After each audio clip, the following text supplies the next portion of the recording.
Commission ने भी वो मजाक पाकिस्तानियों के साथ कर दिया। तो हमारी हाई कोर्ट से ये इस्तदा है कि फिल फॉर सुल्तान सिकंदर राजा साहब को उनके ओहदे से हटाया जाए। अगर एक पॉलिटिशियन आपके डायरेक्शन पे ख़त नहीं लिखता तो आप उसे वज़ीर आज़म के ओहदे से हटा देते हैं।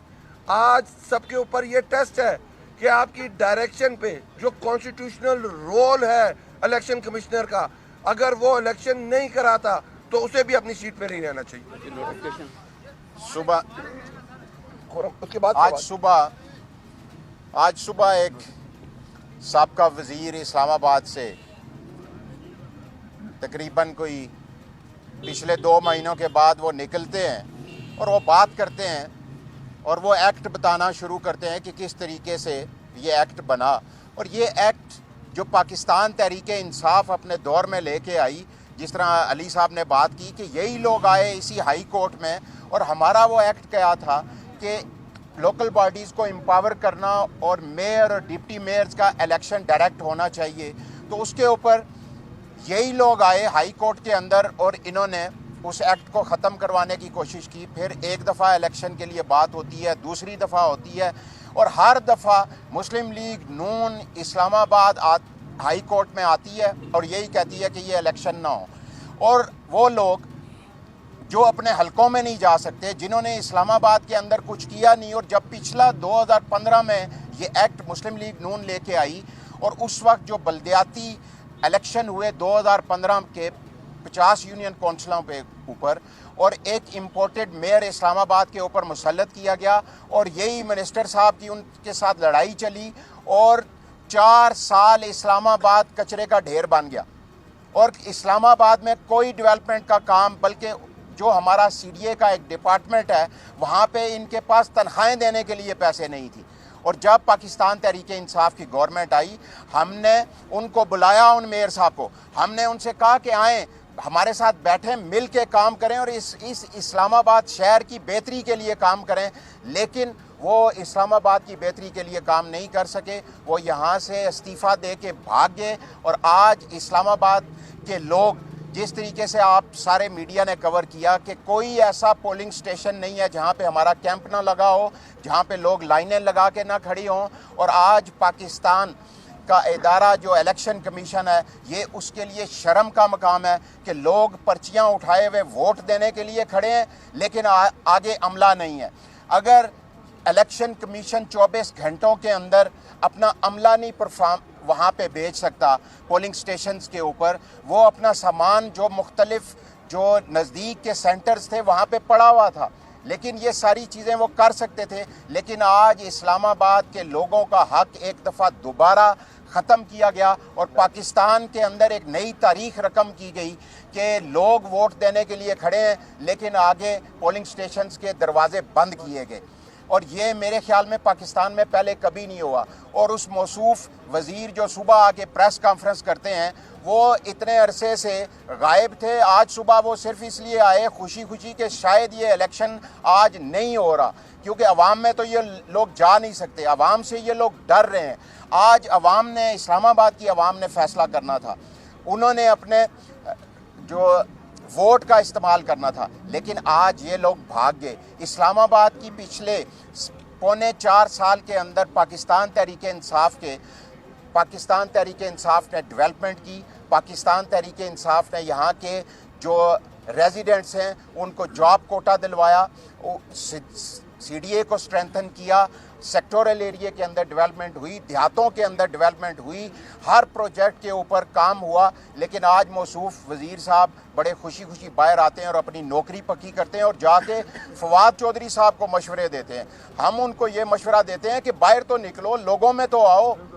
और जो पिछले 5-10 सालों से आप लोग यहाँ पे घूम रहे हो, आपने इस्लामाबाद के लोगों के लिए क्या किया? कभी असम्बली के अंदर आवाज़ उठाई हो, कभी किसी इदारे के अंदर आवाज़ उठाई हो? और आज जिस तरीके से इस्लामाबाद के लोग सुबह वोट डालने के लिए निकले, आज मैं ये समझता हूँ कि पाकिस्तान तहरीके इंसाफ जीत चुकी है और ये इसी चीज़ से घबरा रहे हैं। और 1-2 हफ्ते पहले जब ये रेट लेके आए, इन्हीं की जो अंडर एजेंसीज़ हैं, IB ने एक रिपोर्ट जनरेट की जिसमें उन्होंने साफ लिखा कि 65 यूसीज जो हैं 65 यूसी पाकिस्तान तहरीक इंसाफ जीत रही है, 6 इंडिपेंडेंट जीत रहे हैं और 25 यूसी जो है वो मुस्लिम लीग नून की है, 2 पीपल्स पार्टी की है। जो रिपोर्ट आई ये रेट उठा के कभी एक कोर्ट में आते हैं, कभी दूसरी कोर्ट में आते हैं और लोगों का जो हक है वोट डालने का, अपने लोगों को चुनने का, वो ये ख़त्म करने की कोशिश कर रहे हैं। लेकिन हम इनको बताना चाहते हैं कि जब भी ये इलेक्शन करवाएंगे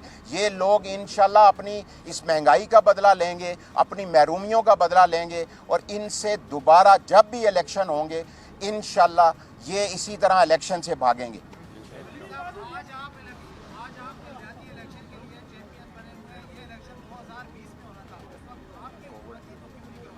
अच्छा, एक बात बताऊं, आपको सवाल करने से पहले थोड़ी रिसर्च करनी चाहिए।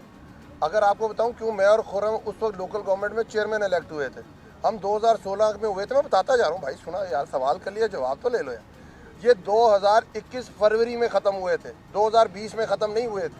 उसके बाद हमने ऑर्डिनेंस लेके आए थे, उस ऑर्डिनेंस को इसी हाई कोर्ट के अंदर इन्होंने स्टक करवाया था। फिर हम लेजिस्लेशन लेके आए थे, हमने एम्पावर किया था एडमिनिस्ट्रेटिवली, फाइनेंशियली, कि इस्लामाबाद से जो सेल टैक्स इकट्ठा होता है वो मेयर के पास जाएगा, जो इस्लामाबाद के अंदर एक्साइज ड्यूटी इकट्ठी होती है वो मेयर के पास जाएगी, जो इस्लामाबाद की फेडरल डायरेक्टरेट एजुकेशन है वो मेयर के पास होगा, इस्लामाबाद के अंदर जो BHQs है वो मेयर के पास होंगे। ये हमने डिवॉल्व की थी। पिछले पूरे 5 साल मैं और ये चेयरमैन रहे और 1 रुपये का फंड नहीं मिला हमें। और हम हमेशा, अगर ये बात होती, 31 साल में पहली दफ़ा कश्मीर में लोकल गवर्नमेंट इलेक्शन तरीके इंसाफ ने कराए हैं। पाकिस्तान की तारीख में डिवॉल्व लोकल गवर्नमेंट सिस्टम पहली दफ़ा KP में तहरीके इंसाफ लेके आई है। पहली दफ़ा पंजाब के अंदर devolve local government system Imran Khan लेके आया है और इंशाअल्लाह ताला यहाँ भी इलेक्शन इमरान खान ही कराएगा इंशाअल्लाह। जी,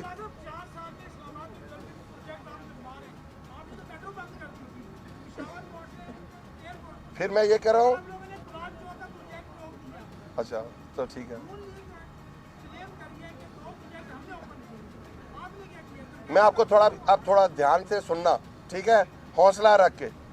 पिछले 5 साल अगर आप देखें 2023 तक, 2018 तक जब इनकी गवर्नमेंट थी, जो इस्लामाबाद का अशर था, और 2018 के बाद जो Tehreek Insaf, G7 G8 underpass किसने बनाया? तहरीक इंसाफ ने बनाया। 7th एवेन्यू पे इंटरचेंज किसने बनाया? तहरीक इंसाफ ने बनाया। रावल डैम इंटरचेंज किसने बनाया? तहरीक इंसाफ ने बनाया। PWD इंटरचेंज किसने बनाया? तहरीक इंसाफ ने बनाया। 10th एवेन्यू किसने स्टार्ट की? तहरीक इंसाफ ने की। मागला एवेन्यू किसने स्टार्ट की? तहरीक इंसाफ ने की। अब हंसो मत, सुनो। और उसके बाद क्यानी ब्रिज बनाया, तहरीक इंसाफ ने बनाया। बर्मा ब्रिज बनाया, तहरीक इंसाफ ने बनाया। IJI प्रिंसिपल रोड 4 रोया की, तहरीक इंसाफ ने की। 50% कोटा इस्लामाबाद के डोमिसाइल होल्डर्स को गया, तहरीक इंसाफ ने दिया। इस्लामाबाद को अगर पानी दिया रावल डैम से तो तहरीक इंसाफ ने दिया। तहरीक इंसाफ ने जो खंडरात थे जो बने हुए थे पूरे इस्लामाबाद में पार्क्स में, वो तहरीक इंसाफ ने दिए। वॉकिंग ट्रैक्स तहरीक इंसाफ ने दिए। सुनते जाओ यार, परेशान क्यों हो जाते हो? तो परेशान ही हो जाते। और शुरू करूं मैं, या ठंड पड़ी है? हाँ, किसका?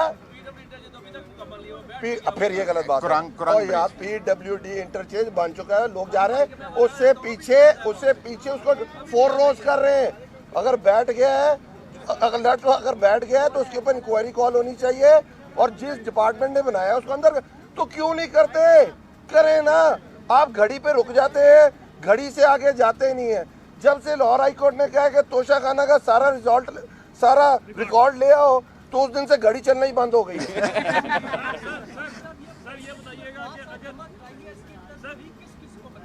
सर एक देखिए, कॉन्स्टिट्यूशन किसको रोल देता है इलेक्शन कराने का? इलेक्शन कराने का रोल इलेक्शन कमिश्नर का है, इलेक्शन कमीशन का है। और उसमें जो इलेक्शन कमिश्नर है वो कौन है? सुल्तान सिकंदर राजा साहब हैं। आज तक जितने फैसले उन्होंने दिए गैर जमहूरी, वो आला अदलिया में जाके ख़त्म हुए। एक जब 27 जुलाई को इलेक्शन होना था तो जाके कह दिया 40 लाख लोग ही मर गए। जब अदालत ने पूछा तो कहते वो टाइपो एरर है। उसके बाद जब हमारे 4 रिजर्व मेंबर्स आने थे पंजाब में, तो इन्होंने होल्ड कर लिया। पंजाब की आला अदलिया, पंजाब हाई कोर्ट ने डिसीजन दिया। एक तरफ अली अमीन को नाअहल कर देते हैं, और दूसरी तरफ इनके वज़रा पूरी तरफ कंपेन कर रहे होते हैं। ये बायस इलेक्शन कमीशन आ रहा है। ये एक फिर आज हमने यही किया कि एक इलेक्टेड वजीर आजम खत ना लिखने की बेस पे नाअहल हो सकता है, तो क्यों नहीं एक चीफ इलेक्शन कमिश्नर जो बाइस्ड है, जो बाकायदा शमूलियत ले चुका हुआ पीडीएम के अंदर, वो क्यों नहीं नाअहल हो सकता, जो अपनी ड्यूटी परफॉर्म नहीं कर रहा, जिसका आला अदलिया ने कहा है अपने इलेक्शन कराना है, सुप्रीम कोर्ट कह चुकी है अपने लोकल गवर्नमेंट इलेक्शन कराना है, वो क्यों नहीं करा सकता। जो आप इस्लामाबाद हाई कोर्ट का डिसीजन भी पढ़ें, उसके डिसीजन के अंदर क्या है, उन्होंने कहा है कि chief election commission will hold local government elections on 31st of December and the federal government will assist. ये उनकी डिसीजन है। एनीथिंग इलेक्शन कमीशन सबसे बड़ा, मैं यही तो कह रहा हूँ, राना सनाउल्लाह तो बेचारा माउथ पीस बना हुआ है इलेक्शन कमीशन का। मतलब इलेक्शन कमीशन जराए से खबर चलाता है और राना सनाउल्लाह आके उसके ऊपर तस्दीक कर देता है। इलेक्शन कमीशन ऑटोनमस इदारा है। इलेक्शन कमीशन को किस पीडीएम को नहीं चाहिए उसका माउथ पीस बने, आपने तो असिस्ट करना है। कल इस्लामाबाद में अगर दहशतगर्द घुस जाते हैं तो क्या वो इलेक्शन कमीशन को कहेंगे जाके उसका मुकाबला करो।